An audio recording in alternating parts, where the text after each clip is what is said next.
ስለ ሸዋል የተወሰነ ነገር ላስታውሳችሁ ፈልጋለሁ። አንደኛ ያው ሁላችንም ልናውቅ የሚገባው ነገር በእርግጥም እናውቀዋለን፣ ሸዋል የጾም ስም ሳይሆን የወር ስም ነው። እንደ እስልምናው አቆጣጠር 12 ወራቶች አሉ። 9ኛው ወር ረመዳን ተብሎ ይጠራል። ከረመዳን ቀጥሎ ያለው ወር 10ኛው ሸዋል ይባላል። ሸዋል የወር ስም ነው። የወር ስም ስለሆነ ይህ ወር ወይም 10ኛው ሸዋል እንደ ረመዳን 29 ወይም 30 ቀናቶች አሉት። አንድ ወር 29 ወይም 30 ቀን ነው ያለው። ሸዋልም 29 ወይም 30 ቀናቶች አሉት። በእነዚህ 29 ወይም 30 ቀናት ውስጥ የሚጾመው 6ቱ የጾም ቀናት ነው የሸዋል ጾም ተብሎ የሚጠራው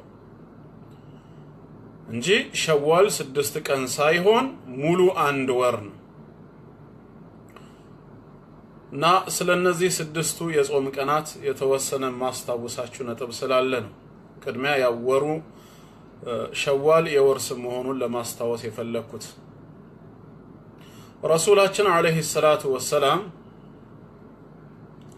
من صام رمضان የረመዳንን ወር የጾመ ثم أتبعه 6 من شوال ከዛም ከሸዋል ወር ውስጥ 6 ቀናትን ያስከተለ ሰው كان كصيام الدهر አመቱን ሙሉ እንደ ጾመ ይሆናል አሉ።